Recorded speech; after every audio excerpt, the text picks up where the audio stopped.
तीसरा खंड ये पढ़ना आरंभ किया है।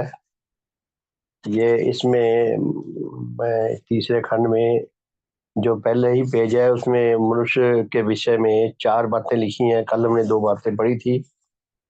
उसके अगले पेज में जाकर ये देखिए, अब गीत है भगवान का। तो गीत का जो टाइटल क्या दिया इसका, मनुष्य जगत के संबंध में देवात्मा की देवानुराग मूलक शुभ कामनाएं। भगवान देवात्मा ने जो शुभ कामनाएं की हैं, उन शुभ कामनाओं का आधार क्या है, हमें ये समझने की आवश्यकता है। ये शीर्षक में ही लिख दिया कि भगवान देवात्मा की जो शुभ कामनाएं हैं वो अनुराग मूलक है, सुख मूलक नहीं है, शुभ मूलक है, सत्य मूलक है। तो सत्य मूलक और शुभ मूलक जो कामनाएं हैं उनकी वैल्यूज कितनी होगी। ये कामनाएं बिल्कुल नई प्रजाति की हैं। मनुष्य के अंदर शुभ अनुराग नहीं है, सत्य अनुराग नहीं है। इसलिए मनुष्य की जो कामनाएं, शुभ कामनाएं भी यदि होती है ना, या तो वो स्वार्थ मूलक होती हैं या सुख मूलक होती हैं।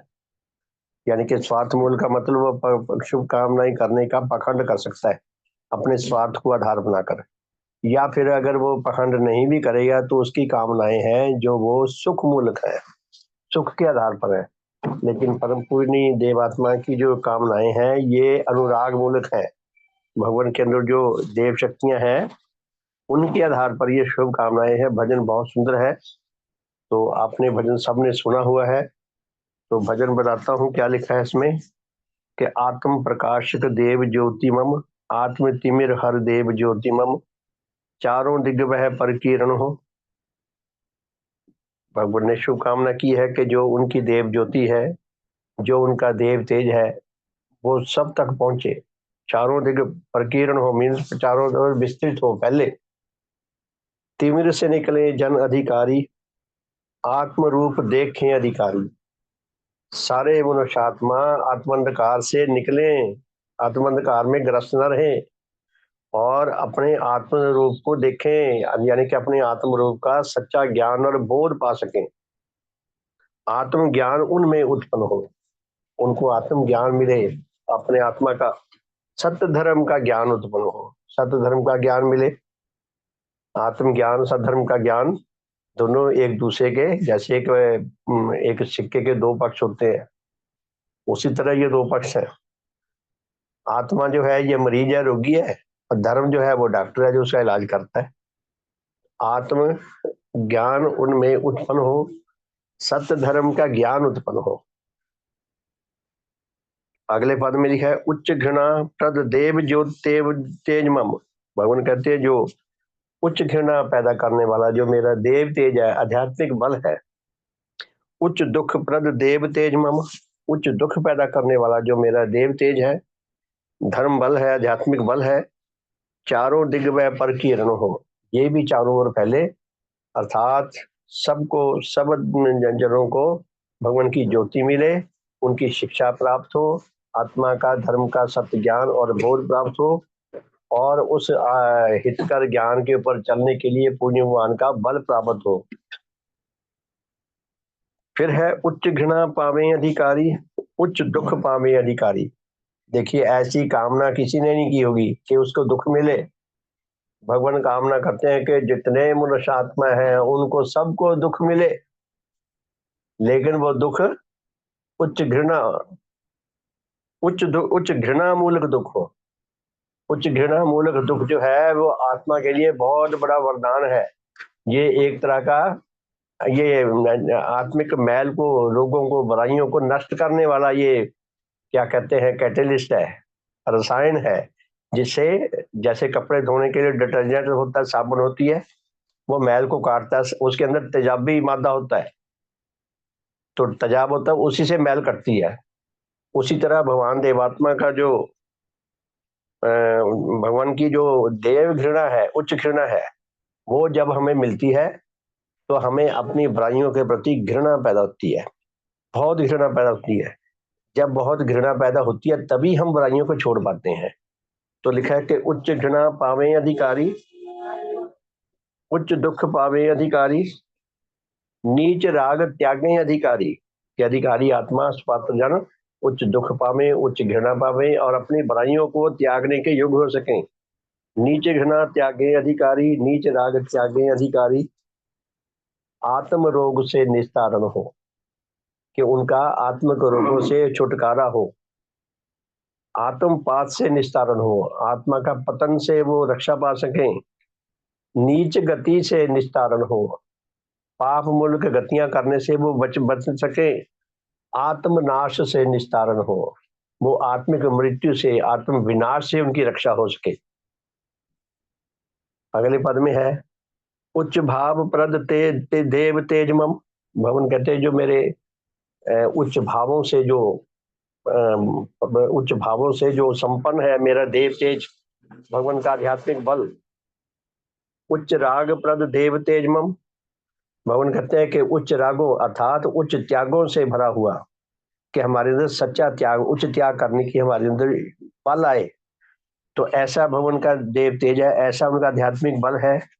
उच्च अंग प्रद देव तेज मम, भगवान देवात्मा का जो देव तेज है, जो उनका आध्यात्मिक बल है, वो हमारी आत्मा के नीच अंगों को, रोगों को काटता है, आत्मा को शुद्ध पवित्र बनाता है, फिर उसके अंदर नए अंग पैदा करता है जो असल में आत्मा के अंग होने चाहिए। और फिर उच्च गति प्रद देव तेज मम, भगवान कहते हैं ये फिर उच्च गतियां करने लग जाएं, उच्च चिंता करने के योग हो जाएं, उच्च जीवन जीने के योग हो जाएं, चारों दिग्वय पर किरण हो। भगवान का देव तेज चारों दिग्वय, चारों ओर फैले, दिग का मतलब चारों ओर फैले।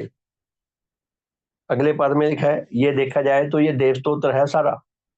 उच्च भाव पावे अधिकारी, जो अधिकारी आत्मा है उनको उच्च भाव मिले, उच्च प्रेरणाएं मिले। पहले में था नीच भाव, नीच प्रेरणाएं नष्ट हो, कि वो आत्म विनाशक है, ये आत्म विकासक है। उच्च भाव पावे अधिकारी, उच्च राग पावे अधिकारी, अधिकारी अधिकारी आत्मा में उच्च त्याग के भाव पैदा हो। उच्च अंग पावे अधिकारी, इनकी आत्मा में नए नए ज्ञानदायिनी, बोधदायिनी शक्तियां विकसित हों, प्रस्फुटित हों, विकसित हों। उच्च अंग पावे अधिकारी, उच्च गति पावे अधिकारी, इनकी गतियां उच्च हो, इनके विचार उच्च हो, इनके भाव उच्च हो, इनका चिंतन उच्च हो, इनकी गतियां उच्च हो, ये हमें अमरता की ओर ले जाते हैं ये भाव। उच्च रूप उनमें उत्पन्न हो, ये उच्च उच्च जीवनधारी बन सके, श्रेष्ठ रूप उनमें उत्पन्न हो, इनका जीवन श्रेष्ठ हो सके, उच्च हो सके, आत्मबल उनमें उत्पन्न हो, इनके अंदर आत्मिक बल पैदा हो, धर्म बल पैदा हो, आध्यात्मिक बल पैदा हो, जो सत्य शुभ तथा आध्यात्मिक सुंदरता की ओर ले जाता है। जीवन बल इनमें उनमें उत्पन्न हो। जीवन क्या है?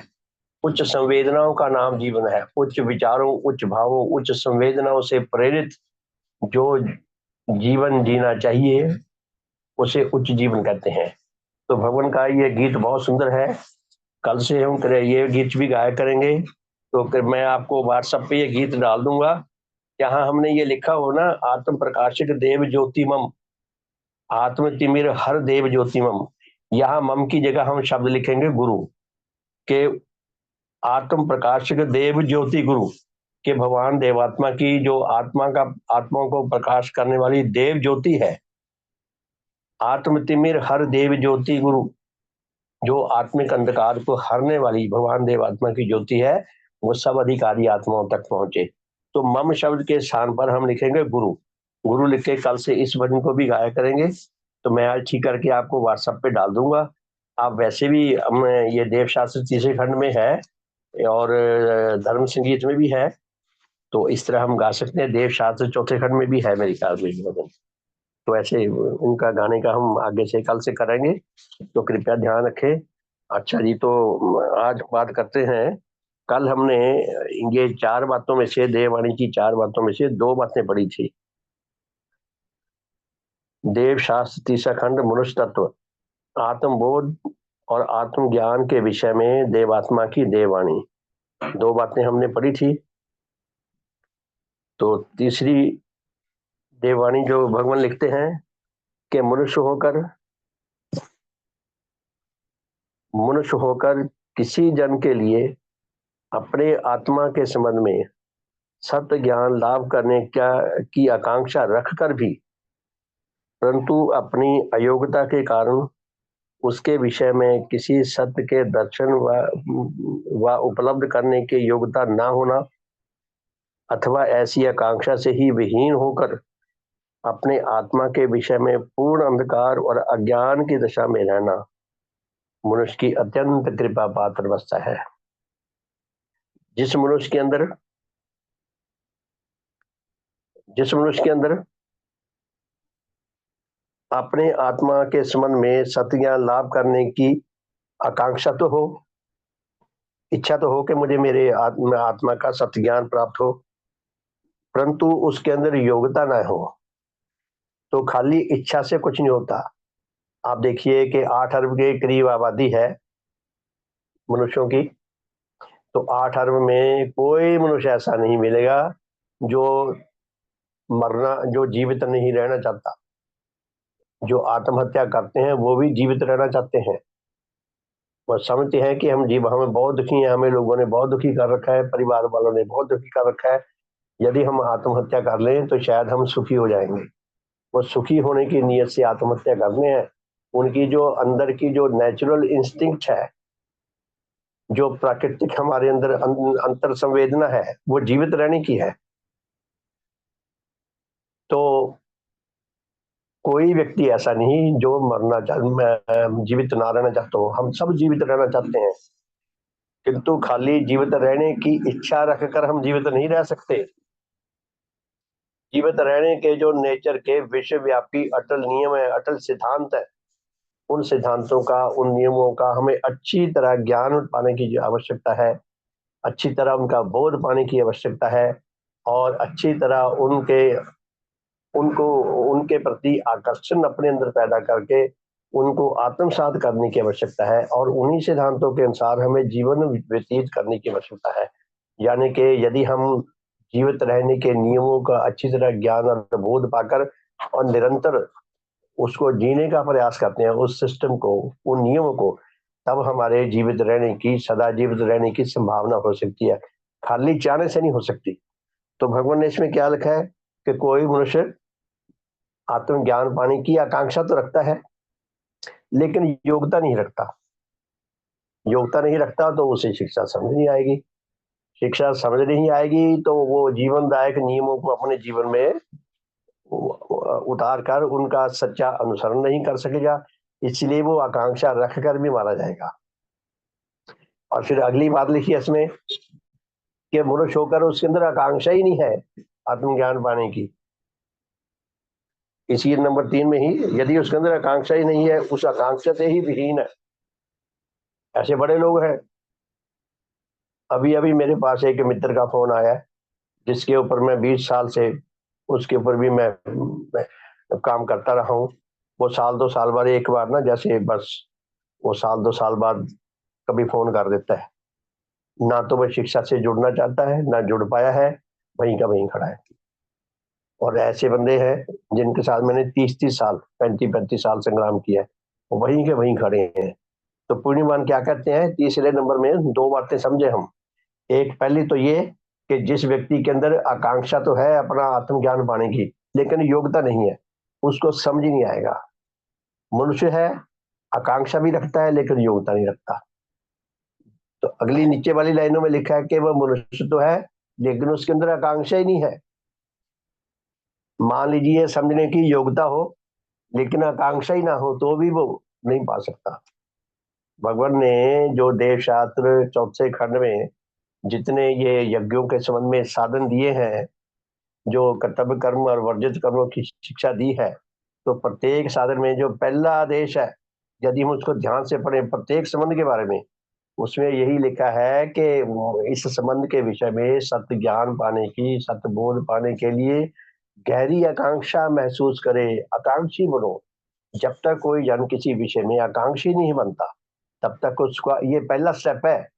आप देखें टीवी पे कितनी एड्स आती हैं, पत्रिकाओं में और समाचार पत्रों में कितनी एड्स आती हैं। अब तो हर जगह एड्स आने लगी। अब तो चुटकुले में ये कहने लगे भी, बीच बीच में सीरियल भी दिखा देते हैं। नहीं तो ऐड देखते हैं, हम ऐड देखने के लिए टीवी चलाते हैं कि ऐड देखेंगे।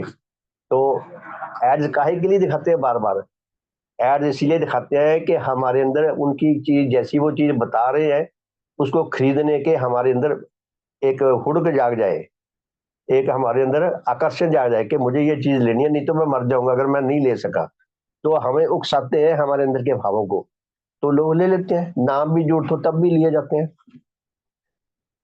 तो भगवान ने ये आकांक्षा शब्द जो डाला है प्रत्येक संबंध के विषय में, पहला आदेश यही है। तो आकांक्षी होना बहुत आवश्यक है। दूसरा फिर योग्यता होनी भी बहुत जरूरी है। मैं आगे भी कई बार बता चुका हूँ, मेरे यहाँ एक मित्र है अम्बाला में, उनके अंदर संगीत सीखने की बहुत गहरी आकांक्षा, और बड़ा उन्होंने प्रयास किया, बड़ी मेहनत की, लेकिन बेचारों को आया नहीं। आकांक्षा होना अलग बात है, योग्यता होना अलग बात। अगर योग्यता नहीं है तो खाली आकांक्षा से कुछ नहीं बनेगा। अगर किसी विषय को समझने की योग्यता तो बहुत है, लेकिन आकांक्षा नहीं है, तो भी वो बेचारा योग्यता रखकर भी मारा जाएगा। तो इसी में आगे जो भगवान ने लिखी और बातें, कि जो ऐसा नहीं करता, जो आकांक्षी और योग्यता नहीं रखता, योग्यता भी रखे आकांक्षा भी रखे, तो उसके कुछ सीख पाने की, अपना भला कर पाने की संभावना है, अंधा नहीं। तो चौथी बात में क्या लिखा है? चौथी बात में यही बात लिखी है कि मनुष्य होकर किसी जन के लिए अपने आत्मा के संबंध में सत्य बोध और सत्य ज्ञान लाभ करने के योग्य होना और उसकी प्राप्ति का शुभ अवसर पाना उसका महाश्रेष्ठ अधिकार है। अर्थात यदि कोई मनुष्य हम है, मनुष्य भी हो, आत्मज्ञान पाने का गहरे तौर पर आकांक्षी भी हो, और आत्मज्ञान लाभ करने की योग्यता भी हो, और उसको ऐसा अवसर, ऐसा गुरु, ऐसी संगति भी मिल जाए जहां उसे आत्मज्ञान, आत्मबोध मिल सके। और हम तो बहुत सौभाग्यशाली हैं, कुछ ना कुछ हमारे अंदर आकांक्षा भी है, कुछ ना कुछ हमारे अंदर योग्यता भी है, और फिर हमें निरंतर ऐसी संगत मिल रही है कि जहां भगवान देवात्मा का देव अमृत बढ़ता है।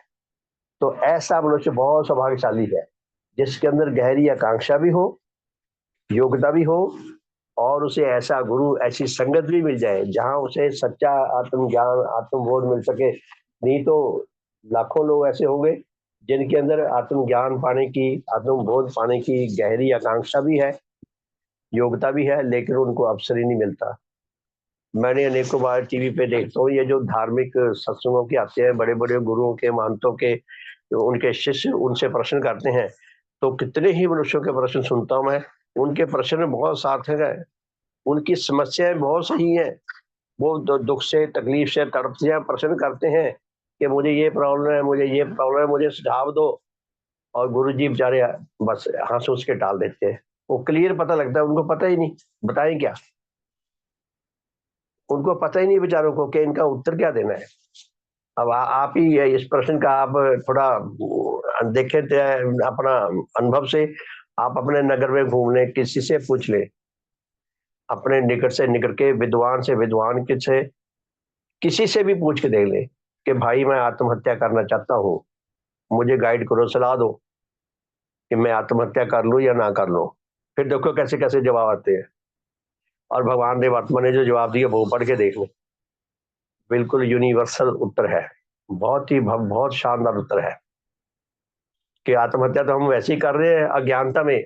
यदि हम ज्ञान नहीं पाना चाहते, यदि हम आत्मा का, धर्म का सत्य ज्ञान नहीं पाना चाहते, सत्य बोध नहीं पाना चाहते, और भगवान देवात्मा की ज्योति और शक्ति लाभ करना नहीं चाहते, यदि हम निरंतर अपने जीवन के ऊपर काम नहीं करते, तो हम आत्महत्या कर रहे हैं। करोड़ों लोग आत्महत्या कर रहे हैं, उनको पता भी नहीं कि आत्महत्या कर रहे हैं। तो बहुत ही सुंदर, बहुत ही हितकारी ये बातें हैं। तो आज हम पहला अध्याय पढ़ते हैं इसका, देवशास्त्र तीसरे खंड का।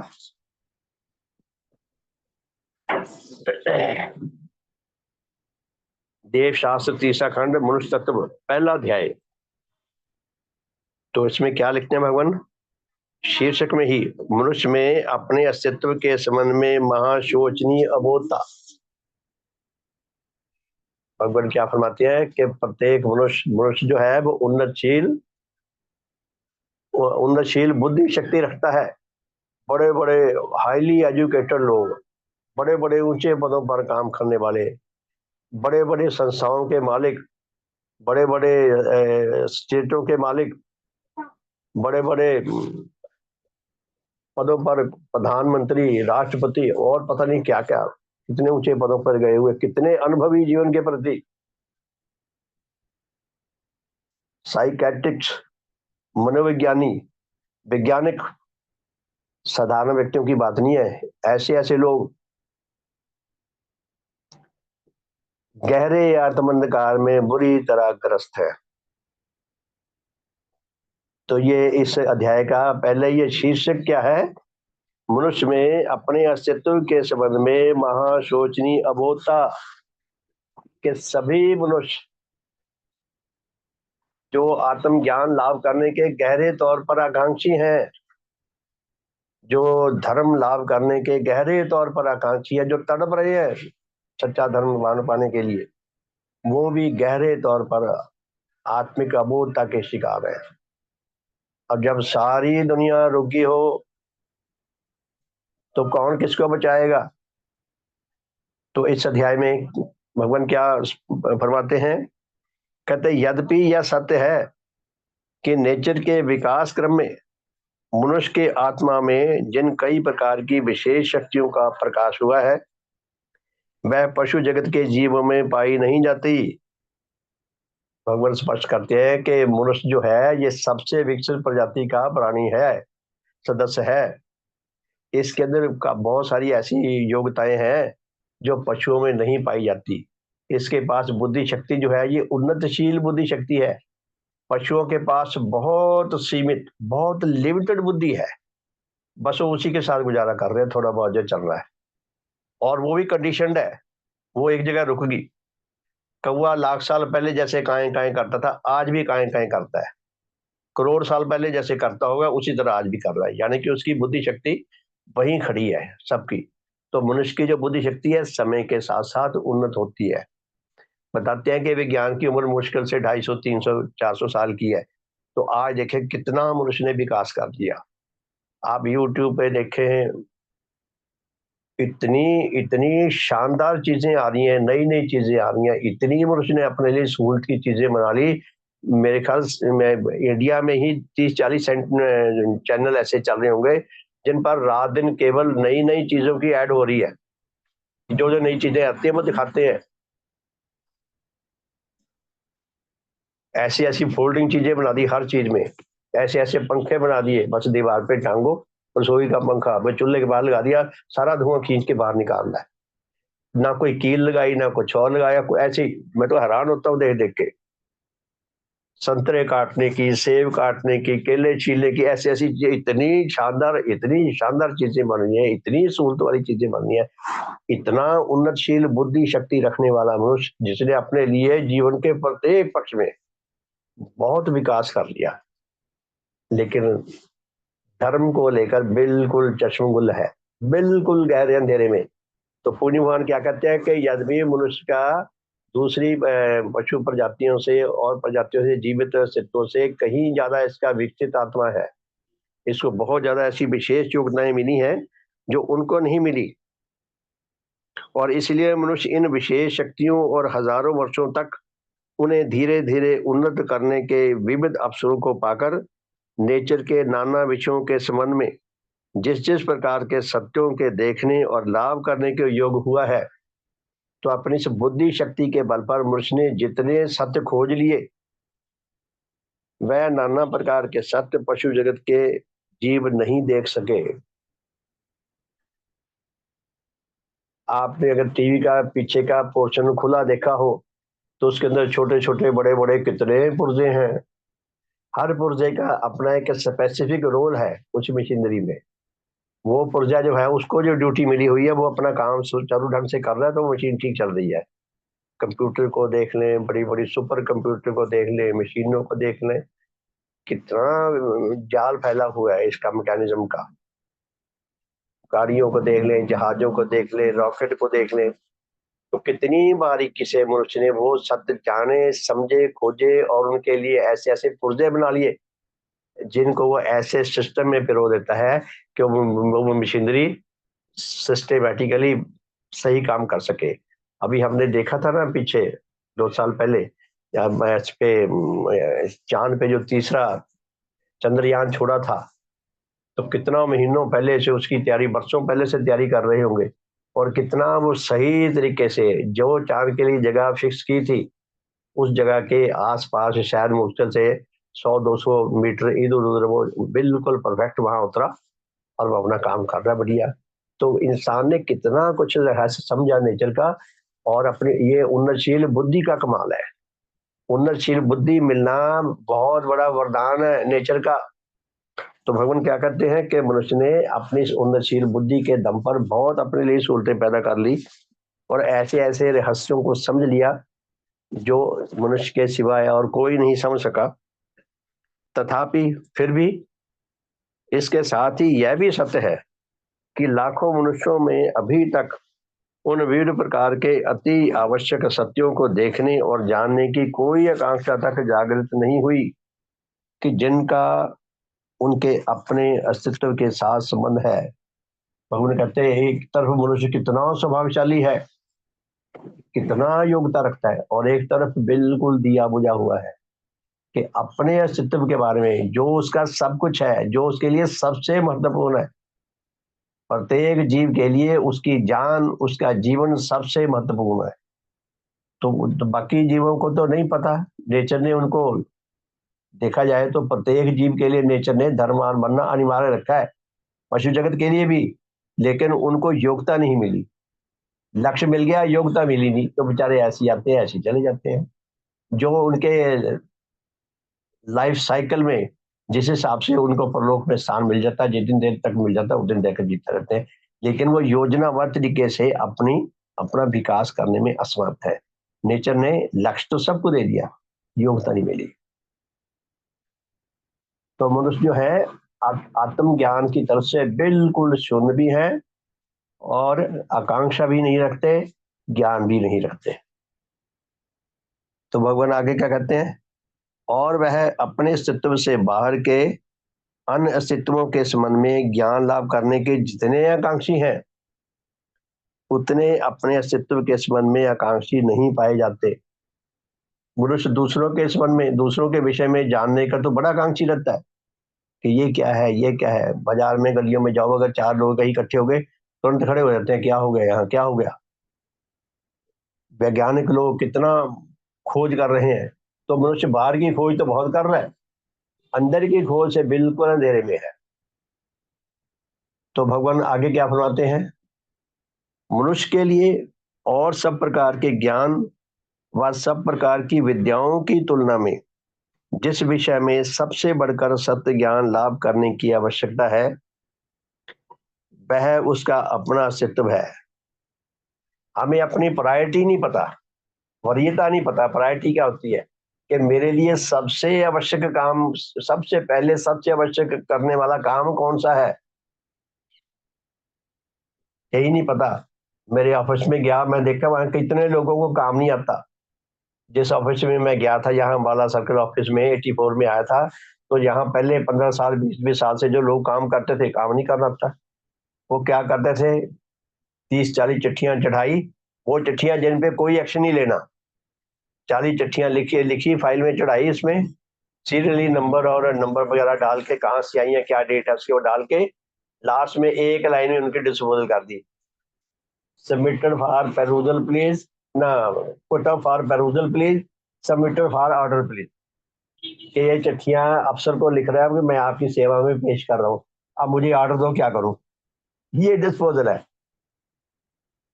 कहाँ तो वो ऐसा होना चाहिए था कि अपने ऑफिसर को ज्ञान दे, कहाँ उनको पता नहीं है। 40 चिट्ठियां अफसर पढ़ेगा, 40 के ऊपर वो अपना माइंड बनाएगा, और 40 जो चिट्ठियां हैं वो सैकड़ों रूलिंग बुक्स के साथ जुड़ी हुई हैं, यानी कि वो सारा साल एक ही बंदे की एक ही फाइल को डील कर पाएगा फिर, और वो भी तब जब वो ऑफिसर परफेक्ट होगा नॉलेज का, या एक्सपर्ट होगा। कहने का अर्थ ये है कि मनुष्य, ना उनके अंदर योग्यता है ना आकांक्षा है। इसीलिए कहते हैं मनुष्य के लिए और सब प्रकार के, अन्य सब प्रकार के ज्ञान व सब प्रकार की विद्याओं की तुलना में जिस विषय में सबसे बढ़कर सत्य ज्ञान लाभ करने की आवश्यकता है, वह उसका अपना अस्तित्व है। कहते हैं ना, कहावत है, आप मरे जग परलो, कि जब कोई बंदा मर जाता है उसके लिए तो परलो आ गई, दुनिया में प्रलय आ गई, सारी दुनिया उसके लिए मर गई, वो अकेला जीता रह गया तो भी मरे जैसा है। अगर वो अकेला मर गया, सारी दुनिया जीती रहेगी तो भी वो अकेला है, तब वो पता नहीं कहाँ जाके गिरेगा, कहाँ रहेगा, क्या खाएगा, क्या पिएगा, कैसे लोगों से रहेगा।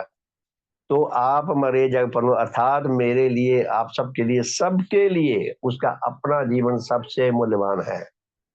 वो बसों में लिखा था ना कि सवारी अपने सामान की आप जिम्मेवार है। नेचर रूपी बस में अनरिटर्न ये सूचना लिखी हुई है, सवारी अपनी जान की आप जिम्मेवार है, कि अपने आत्मिक जीवन की रक्षा और विकास करना हर एक जीव का, हर एक मनुष्य का अपना निजी कर्तव्य है।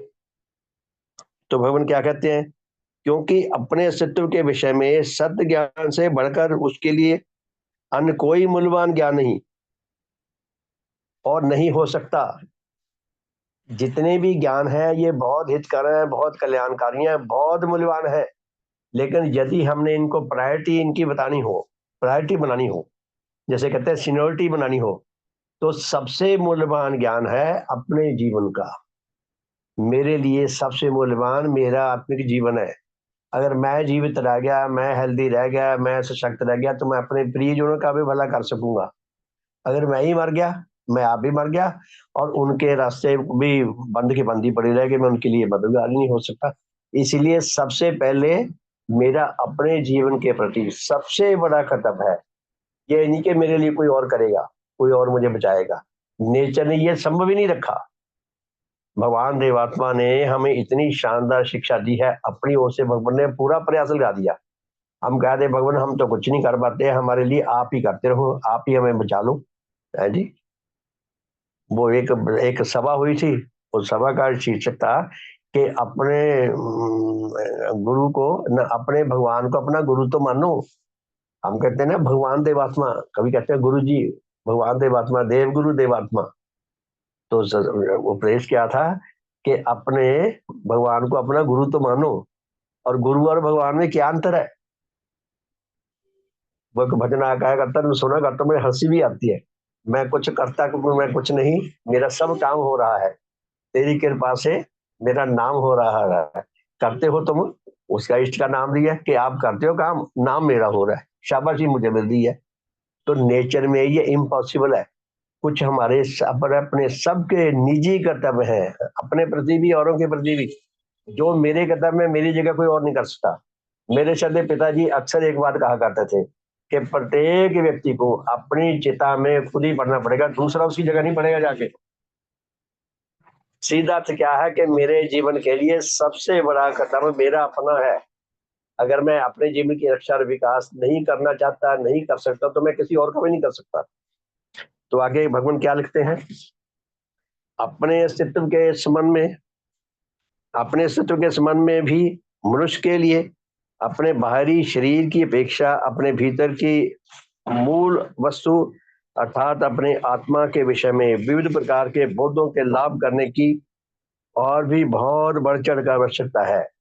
भगवान कहते हैं शरीर का ज्ञान भी हमारे लिए बहुत आवश्यक है, लेकिन आत्मा का ज्ञान हमारे लिए बहुत आवश्यक है। शरीर का ज्ञान शायद भगवान ने इसलिए लिखा होगा कि शरीर के ज्ञान को और शरीर को ठीक करने के लिए, निरोग करने के लिए, स्वस्थ रखने के लिए तो दुनिया में बहुत डॉक्टर हैं, बहुत हॉस्पिटल हैं, बड़े क्लिनिक हैं, कितने ही प्रकार की इलाज की पद्धतियां हैं, जो इलाज चल रहा है। हमारे शरीर की रक्षा तो बहुत लोग करते हैं, मैं पैसा दूं अपना इलाज करा लो ठीक हो जाओ। लेकिन आत्मा का ज्ञान अगर पैसा दे के हम किसी को कह दें ले भी मेरे लिए तू नियम पूरे करता रहे, ये पैसे मैं तुझे देता रहूंगा। तो कई बार ऐसा होता है ना, लोग पैसा दे के पाठ करवा लेते हैं, मुझे हंसी भी आती है। अरे भाई उसने पाठ करा है ना, तो उसको और कुछ लाभ उस पाठ का, क्योंकि नेचर में प्रत्येक काम के लिए नेचर ने एक स्पेसिफिक, एक विशेष विधि विकसित हो जाती है। उसी विधि को अडॉप्ट करेंगे, उसी विधि को अपनाएंगे, तो उस काम में हमें कुछ सफलता मिलने की संभावना होती है। मैं किसी और को दे दूं, मैं किसी को कह दूं भी मेरे लिए खाना तू खा ले, मेरा पेट थोड़ी बढ़ेगा। तो कुछ हमारे निजी, हमारे अपने खत्म है अपने लिए। तो पुण्य भगवान क्या फरमाते हैं कि अपने अस्तित्व के संबंध में भी मनुष्य के लिए अपनी बाहरी शरीर की अपेक्षा अपने भीतर की मूल वस्तु अर्थात अपने आत्मा के विषय में विभिन्न प्रकार के बोधों के लाभ करने की और भी बहुत बढ़ चढ़कर आवश्यकता है। मेरे शरीर का इलाज तो बाहर डॉक्टर कर देंगे, वैद्य कर देंगे, लेकिन आत्मा के लिए हम गुरु जी हमें शिक्षा भी दे देंगे, हमारे धर्म साथी हमें संगत भी दे देंगे, लेकिन जो मेरे निजी मेरा जो कर्तव्य है वो मुझे ही पूरा करना पड़ेगा। वो मुझे ज्ञान दे देंगे, वो मुझे बोध दे देंगे, मुझे प्रभाव दे देंगे, मुझे संगत दे देंगे, लेकिन आत्मा के हित के लिए जो मेरी ड्यूटी है वो मुझे ही करनी पड़ेगी। नहीं करूंगा तो संगत में रहते रहते भी मर जाता है इंसान। तो भगवान क्या लिखते हैं कि परंतु शोक और महाशोक कि अभी तक मनुष्य जगत के लाखों लोग जिस महा निम्न और घटिया दशा में हैं, उसमें आत्मा तो कहीं रहा, उनमें अपने शरीर के गठन, उसके रोगों के साधारण कारणों, उन रोगों से उसकी हानि और उस हानि से उसकी रक्षा और उसके सुडौल सुंदर और बलिष्ठ बनने आदि के विषय के संबंध में नेचर सम्मत विविध प्रकार के आवश्यक सत्यों के देखने और जानने के लिए भी किसी आकांक्षा की जागृति नहीं हुई। भगवान फरमाते हैं कि हमारे अस्तित्व का मूल जो है वो हमारा आत्मिक जीवन है, जो सबसे इंपॉर्टेंट है। जब तक ये जीवित है तो हम जीवित हैं, जब ये मर गया हम मर गए। भगवान कहते हैं कि आत्मा के बारे में तो क्या जानेंगे, ये जो गौण विषय है उनके बारे में भी, यानी कि शरीर के बारे में भी मनुष्य विशेष रूप से कोई आकांक्षा नहीं रखता, कोई प्रयास नहीं करता कि मेरा शरीर स्वस्थ रहे, हेल्दी रहे, इसके क्या क्या नियम है वो जानूं, मैं 100% वो नियमों को सही ढंग से अपने जीवन में उतारूं। ऐसी बुरी हालत है। तो भगवान क्या फरमाते हैं, इसके विपरीत वह अपने शरीर के संबंध में भी इतने अबोधी और एक बार दूसरे प्रकार के सुखों के इतने अनुरागी और दास बने हुए हैं कि वह अपने से नीचे के अर्थात पशु जगत के नाना प्रकार के जीवों की अपेक्षा भी उसकी सुडौलता और उसकी आरोग्यता व स्वास्थ्य आदि के विचार से बहुत गिरी हुई पतित दशा में है। भगवान कहते हैं अब ये पढ़ा लिखा, ये समझदार, ये अनुभवी, ये इतनी इतनी सुविधाओं से संपन्न व्यक्ति मनुष्य अपने शरीर के बारे में भी इतना आकांक्षी नहीं कि वे स्वस्थ रहे, ठीक रहे। इसीलिए कहते हैं, और तो और ये जो पशु जगत के जो जीव है इनकी सेहत कितनी ठीक रहती है, इनकी तुलना में भी ये गया गुजरा है। अगर एक चिड़िया के साथ मेरी दौड़ लगा दी जाए, 100 मीटर जाना है दौड़कर, तो चिड़िया मेरे से पहले पहुंच जाएगी, मैं बीच में हाँफता हाँफता गिर जाऊंगा। हम मनुष्यों की ये हालत है। तो भगवान क्या फरमाते हैं कि अपने शरीर के बारे में भी गहरे अंधकार में है। हालांकि कुछ लोगों में जागृति है, जो अपना कैरियर बनाते हैं, जो जिम वगैरह में जाते हैं, जो पहलवानी सीखते हैं, जो एथलीट बनते हैं, जो प्लेयर बनते हैं, उनके अंदर है। लेकिन करोड़ों लोगों की तुलना में वो 1% भी नहीं बनते। इतने लोग, करोड़ों लोग अपने शरीर को लेकर भी बहुत गहरे अंधकार में हैं। अर्थात पशु जगत के कौवे, कबूतर, तोते, मैना आदि नाना स्वाधीन पक्षी और बंदर, हिरण, भारा सिंगे, नील गाय, खरगोश आदि दूध पिलाने वाले स्वाधीन जीव अपने शरीर के विचार से जैसे सुडौल और सुंदर हैं, और वह जैसा अच्छा स्वास्थ्य रखने वाले और विविध प्रकार के रोगों से रहित पाए जाते हैं। पशु जगत के जीव स्वस्थ और कितने ही रोगों से मुक्त होते हैं, निरोगी पाए जाते हैं। वैसे ही लाखों और करोड़ों वृक्ष अपने अपने शरीर के विचार से ना तो सुडौल और सुंदर देखे जाते हैं और ना ही विविध रोगों से रहित और सेहत की अवस्था में पाए जाते हैं। मनुष्य जो है, करोड़ों मनुष्य रोगी और सेहत की अवस्था से बिगड़ी हालत में पाए जाते हैं, और हमारी तुलना में पशु हमारे से बाजी जीत गए इस मामले में भी, शरीर के मामले में भी। ऐसा क्यों है, हमें ये जानने की आवश्यकता है कि ऐसा क्यों होता है हमारे साथ। हम पशुओं से भी गए गुजरे हो गए। एक चिड़िया भी उड़ के आगे निकल जाती है हम उसकी आगे तब तुलना में कितने दुर्बल है। वही चिड़िया अगर हमारी मुट्ठी में हो, यूं दबा के मार सकते हैं, इतनी फिर भी हमारे से तकड़ी है, आगे कितनी निकल जाती है। तो प्रश्न किया भगवान ने कि ऐसा क्यों है। उत्तर भी भगवान ने दिया। ऐसा इसलिए है कि मनुष्य नेचर के शुभ नियमों के विरुद्ध विविध प्रकार के ऐसे सुखों का अनुरागी व दास बन जाता है, दास बन गया है। कि जिनके पशु जगत के ऐसे सब जीव अनुरागी व दास नहीं बने। भगवान कहते हैं मनुष्य नीच सुख अनुरागी है, नीच घृणाकारी है, ये नीच सुखों का दास है। हमारे पास पशु वृत्तियां हैं, हमारे पास उन्नतशील बुद्धि शक्ति है, हमारे पास कंप्लीट शारीरिक गठन युक्त ये हमारा स्थूल शरीर है, और पशु वृत्तियों से हमारे अंदर सुख अनुराग आ गया, और बुद्धि शक्ति से हमने कहा तो शुभ की ओर चलना था, लेकिन शुभ का तो हमारे अंदर कुछ आया नहीं, सुख का आया हुआ, इसलिए हम सुख की ओर चल पड़े। तो सुख अनुराग जो है हमारे आत्मा को भी, हमारे शरीर को भी दुर्बल, रोगी और निस्तेज बनाता है, और अंत में प्राण लेकर छोड़ता है। तो भगवान कहते हैं सुख के दास है, इसीलिए ऐसी है इनकी अवस्था। पशु जगत में सुख नहीं है। वो एक सभा में जिक्र आया करता था, एक साधु था, साधु उसने अपना डेरा बना रखा था, अकेले रहता था रात को। तो फिर इतने में कहीं से घूमता घामता कुछ दिनों वाले का बंदर उसके पास आ गया। तो बंदर उसके पास आ गया, धीरे धीरे उसका बंदर से प्रेम पड़ गया, तो बंदर उसके पास रहने लग गया। तो बंदर रहने लगा, वो बंदर भागे ना, उसके चेले आने लगे बहुत सारे धीरे धीरे। एक बार उसे बाहर जाना पड़ा, तो उन्होंने अपने चेलों को कहा भाई बंदर का ख्याल रखना, उसको बांध रखा था रस्सी से। अब जब शाम का समय आया, बंदर चीखे मारे, छलांगे मारे, चीखे मारे, बड़े हैरान हो गए बंदर को क्या हो गया। जब वो साधु वापस आया, पूछा महाराज ये तो बड़ा चीखता चिल्लाता रहा 2-3 दिन, बहुत ज्यादा इशू, क्या होगा।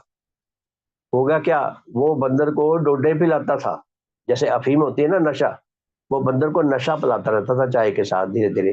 तो बंदर को अंदर नशे का धीरे धीरे उसके अंदर वो आदत बन गई, या यूं समझो अनुराग पैदा कर दिया। मनुष्य ने पशुओं के अंदर भी नीच अनुराग पैदा कर दिया, तो इसीलिए वो भाग नहीं पाता था, वहीं आ जाता था।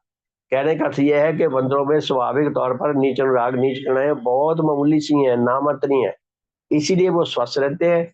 और हमारा ढांचा बिगड़ा रहता है, हमारे परिवार का भी, हमारे घर का भी, हमारे अपने अपने जीवन का भी, शरीर के भी विचार से भी और आत्मिक विचार से तो पता ही नहीं कितना ढांचा बिगड़ा हुआ है। तो पुण्यवान क्या फरमाते हैं, इसके अतिरिक्त मनुष्य जगत के करोड़ों जन कई प्रकार के शारीरिक और अहंग आदि विषय नाना अन्य सुखों के अनुरागी बनकर उन्हीं की प्राप्ति और तृप्ति विषय को उपायों में इतने रत और उनके विषय में अपनी आंतरिक चिंताओं और बाह्य क्रियाओं में इतने लीन रहते हैं कि फिर उनका अपनी इस महाशोचनीय बेसुदी की तरफ, बेसुदी की दशा में अपने आंतरिक मूल अस्तित्व अर्थात आत्मा के विषय में, जिसको लेकर ही उनके सारे जीवन की लीला है, कोई ध्यान तक नहीं जाता। क्या मनुष्य और ही चक्रों में उलझा रहता है। अब ये इलेक्शन आते हैं तो इलेक्शन लड़ने वालों का मैं देख के बड़ा हंसी भी आती है, अफसोस भी होता है। एक मित्र मेरे पास आया, कहने लगा केजरीवाल की पार्टी का टिकट दिला दूं। मुझे श्रद्धेय कर्नल जी याद आ गए। श्रद्धेय कर्नल जी कहते भाई, मुझे तो कहते इससे राजनीति से बहुत घृणा आती है। वो पढ़ी है ना, हमने कहानी सुनी है ना, माई स्टोरी में आता है। तो ये दुनिया प्रस्ती की शायद सबसे निकृष्ट ये दृष्टांत है राजनीति। मतलब वो अपने अहंग की तृप्ति के लिए, अपनी दुनिया प्रस्ती के लाभ के लिए, स्वार्थ की पूर्ति के लिए वो तरह तरह के साम दाम दंड भेद, तरह तरह के सब प्रकार के फार्मूले ऐसे प्रयोग में लाते हैं। और कैसे वो मारे मारे फिरते हैं वोटरों के पैरों के नीचे हाथ देने के लिए। एक पार्टी वोट मांगने आई, मेरे पैरों को पकड़ के खड़ा होगा, मैंने हाथ जोड़े, भाई मुझे तू पाप का भागी ना बना, तू ऐसा न कर, मुझे नहीं अच्छा लगता बिल्कुल भी। तूने मेरे पैर पकड़े, अब तो मैं तुझे बिल्कुल ही नहीं दूंगा वोट। कमाल है, देखो मतलब इंसान कैसी, कितना इंसान की दुरावस्था है। तो पुण्यवान क्या करते हैं, वो और ही चक्रों में उलझा रहता है अपने आत्मिक जीवन की ओर, जिसको लेकर उसके सारे जीवन का खेल है, लीला है। जो कुछ भी वो सुख भोगता है, जो कुछ भी वो अपने भावों की तृप्ति करता है, अगर दुनिया परस्ती की तृप्ति भी करता है, अगर अहंग भाव की तृप्ति भी करता है, वो सब पूरी तरह नष्ट हो जाती है, क्योंकि उसने अपने आत्मिक जीवन की ओर लेश मात्र ध्यान नहीं दिया। जबकि सबसे ज्यादा अपने आत्मिक जीवन की ओर ध्यान देने की, इसकी केयर करने की आवश्यकता है। कोई ध्यान तक नहीं जाता। भगवान कहते हैं मनुष्य का कोई ध्यान तक नहीं जाता, और वह उसके संबंध में पूर्णतः बेसुधी और अबुद्धि के और अज्ञानी हालत में रहता है। बेसुध रहता है, जब बेसुध कहते हैं जो बेहोश हो, जिसको सुधि ना हो। और अबोधी जिसको शुद्ध तो है लेकिन समझनी है भी क्या क्या करना है, मैंने क्या नहीं करना। और अज्ञान नहीं रहता है, अज्ञान ज्ञान भी नहीं है। तो ऐसी अवस्था में रहते हैं करोड़ों मनुष्य। फिर जो लोग मजहब व धर्म के नाम से आत्मा के विषय में एक व दूसरे प्रकार की बातों पर एक व दूसरे प्रकार के विश्वास भी रखते हैं। धर्म के नाम पर मतलब मजहब के नाम पर कई लोगों के को कुछ बातें भी पता है, उनके विश्वास भी बने हुए हैं। और अब वह अपने इन विश्वासों के अनुसार उनका उपदेश और प्रवचन व साधन आदि भी करते हैं। उपदेश देते भी हैं, उपदेश सुनने वाले भी हैं, दोनों की ही बात है ये। उनके यह सब मूल विश्वास नेचर के सत्य नियमों और उसकी सत्य घटनाओं के पूर्णतः विपरीत होने के कारण उन्हें आत्मा और उसके जीवन के संबंध में सत्य ज्ञान से पूर्णतः अंधा और अज्ञानी रखते हैं। पर उपदेश कुशल बहुत तेरे, वो दुखा है ना, पंडित और मिसालची दोनों सुझे नाही, औरन को कर जानना आप अंधेरे माही। कितने शानदार दुखा है, जिसने ये लिखा है उसको ये बात समझ आई मनुष्य आत्मा की कि उपदेश देने वालों को ये पता ही नहीं है कि सत्य धर्म क्या है।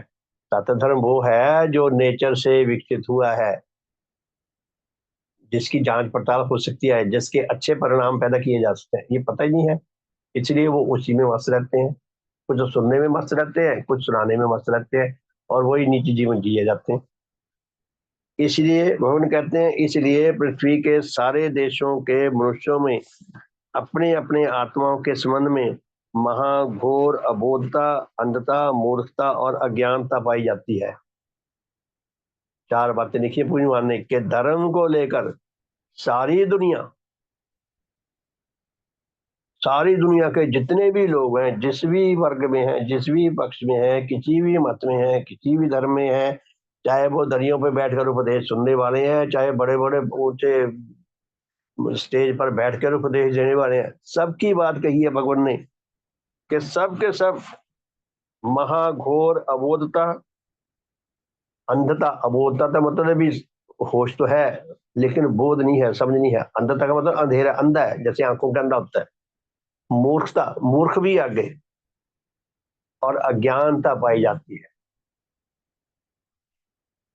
एक शायर का के शेर है, हमारा लक्ष्य कितना ऊंचा है जो नेचर ने हमें दिया कि वहां पहुंचना आपने। तो शेर है वो, मुझे याद आ रहा है, बड़े बड़े कमाल का शेर है।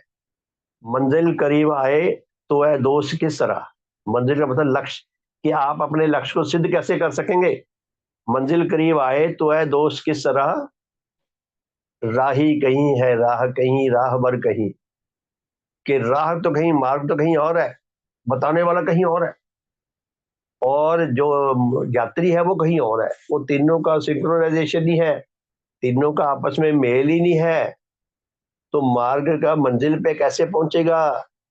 मंजिल पे पहुंचने की जो व्यवस्था है अगर वो सही होगी, ज्ञान देने वाला, ज्ञान सुनने वाला, और मार्ग और समझने वाला, योग्यता रखने वाला, गहरा आकांक्षी होने वाला, अनुरक्त होने वाला, जीवन रक्षक नियमों को आत्मसात करके उनके अनुसार प्रत्येक क्षण अपने आत्मा की रक्षा और विकास के लिए खुद के साथ युद्ध करने वाला, और बाहर जो उसके आत्मा के विनाशक है उनके साथ युद्ध करने की अवस्था में रहने वाला ही सही मार्ग की ओर जा सकता है। तो पुण्य भगवान कहते हैं, तो ये दुनिया की अवस्था पाई जाती है कि वो महाअबुद्धि हैं, गहरे अंधकार में ग्रस्त हैं, मूर्खता में ग्रस्त हैं, और अज्ञानता में। मूर्खता और बात होती है, अज्ञानता और होती है। मूर्खता तो उल्टा चलना, अज्ञानता तो हमें पता नहीं किसी विषय का, उस विषय में हम ट्राई तो कर रहे हैं लेकिन अज्ञानी है, इसलिए हम जैसे भी होता करे जा रहे हैं। मूर्खता होती है उसके विपरीत भी जाना है। तो अंत में इसका निचोड़ निकाला है भगवान ने। तो 2 मिनट में टाइम और लूंगा। हाँ जी।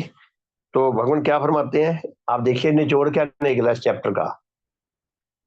मनुष्यों की यह आत्मिक अबोधता क्या है। प्रश्न किया कि बार बार अबोधता शब्द आया है, भगवान ने बार बार लिखा है कि मनुष्य सारे अबोधी हैं। तो कहते अबोधता क्या है, तो भगवान ने ही उत्तर दिया है। एक और उनमें अपने आत्मा के संबंध में सत्य ज्ञान के लाभ करने के निमित्त कुछ भी आकांक्षा नहीं, आत्मा का ज्ञान पाना ही नहीं चाहते। पहला दोष ये है। दूसरा, दूसरी ओर उनके आत्माओं में उनके अपने ही विविध प्रकार के सुख अनुरागों के कारण जिस घोर आत्मिक अंधकार की उत्पत्ति होती है और उनके आत्मा इस घोर अंधकार से ग्रस्त होने के कारण अपने शक्तिमय और गठन प्राप्त अस्तित्व और उसके जीवन के रोगों, पतन, विनाश और विकास विषय के नितांत आवश्यक सत्यों को देखने के अयोग्य हैं। तो भगवान कहते हैं कि जीवन की रक्षा और विकास विषय के जो सिद्धांत है नेचर के, उनको समझने के अयोग्य हैं, समझ ही नहीं आ सकते, उनको योग्यता ही नहीं है। एक और तो आकांक्षा नहीं है, दूसरी आगे अयोग्यता है। तीसरी बात, इस अयोग्यता के विषय में भी भाई आप कोई बोध नहीं रखते और करोड़ों मनुष्यों को पता ही नहीं कि हम आत्मज्ञान पाने के, आत्मबोध पाने के, आत्मा के जीवन रक्षक नियमों का ज्ञान और बोध पाने के अयोग्य हैं, आत्मंधकार में ग्रस्त हैं। अर्थात वह इस प्रकार के सब बोधों से पूर्णता शून्य और रहित है कि ये भी नहीं पता कि हमें शून्यता रहित है। अब भगवान ने अंतिम लाइन में लिखे अबोधता क्या है। इन्हीं सब बोधों से शून्य होना व रहित होने का नाम मनुष्य की आत्मिक अबोधता है। मानो भगवान देवात्मा ने ना मानवता पे बम फोड़ दिया कि इतने दोषों के बारे में पता ही कुछ नहीं। ये आत्मिक अबोधता है। और अगले आगे भी देख सकते हैं कि फिर इंसान का नाक आसमान में घुस रहा है, इतना अहंकार भरा हुआ है। प्रत्येक ये समझता है कि मेरे जैसा समझदार कोई नहीं, मेरे जैसा अच्छा कोई नहीं, मेरे जैसा सुंदर कोई नहीं, मेरे जैसा कोऑपरेटिव कोई नहीं, मेरे जैसा शक्तिशाली कोई नहीं। पता नहीं क्या क्या पाला जाता है अपने अंदर। नेचर ने हम सबको अहंकार करने का लेश मात्र अधिकार नहीं दिया। नेचर ने हमें ऐसी चक्की में पीस रहे, नेचर हमें, कि ना हम पिस पा रहे हैं ना हम सावत निकल पा रहे हैं। तो एक प्रोसेस है अपने आत्मिक जीवन की रक्षा और विकास का। इसी प्रोसेस में हमारी रक्षा और विकास हो सकता है। उसके लिए हमें अपना अहंकार त्याग के, धर्म जगत में तो अहंकार त्याग कर ही गुजारा हो सकता है। वैसे तो दुनिया में भी किसी भी काम के लिए हमने किसी के पास भी जाना हो, अहंकार त्याग कर जाएंगे, तब तो हमारे काम होने की कोई संभावना हो सकती है, किसी की कॉपरेशन मिलने की संभावना हो सकती है अगर हम अहंकार करेंगे। लेकिन धर्म जगत में तो विशेष रूप से, क्योंकि ये अति सूक्ष्म, अति आवश्यक, बहुत कठिन मार्ग है और इसमें तो नम्रता, समर्पण और दीनता चलती है। तो बहुत बहुत सम्मान के योग प्यारे धर्म साथियों, मैं भगवान के बताए हुए इन सूत्रों को पा सकूं, आप सब पा सकें, हम अपने जीवन को इस ओर चलाने के योग बन सकें और भगवान हमें जैसा उच्च जीवन का वरदान देना चाहते हैं, जैसी योग्यता देना चाहते हैं, जैसा उच्च जीवन देना चाहते हैं, उस जीवन को लाभ करने के योग बन सकें, मैं बन सकूं, आप सब बन सकें। सबका शुभ हो, सबका भला हो, हमारे शुभ परिवार का शुभ हो, हमारी ये धर्म यात्रा निरंतर चलती रहे और अधिक से अधिक हम उच्च जीवन लाभ करने की योग्यता पा सकें और इस मार्ग पर चलते हुए अपने भले के लिए और औरों के भले के लिए संग्रामशील हो सके, भगवान के आशीर्वाद को स्थायी रूप में लाभ करने के अधिकारी बन सके। सबका शुभ हो, सबका भला हो। तो जय ध्वनि करके इस साधन को विराम देंगे और फिर रात को मिलेंगे 8:40 पे। सबका शुभ हो। भगवान देवात्मा की जय।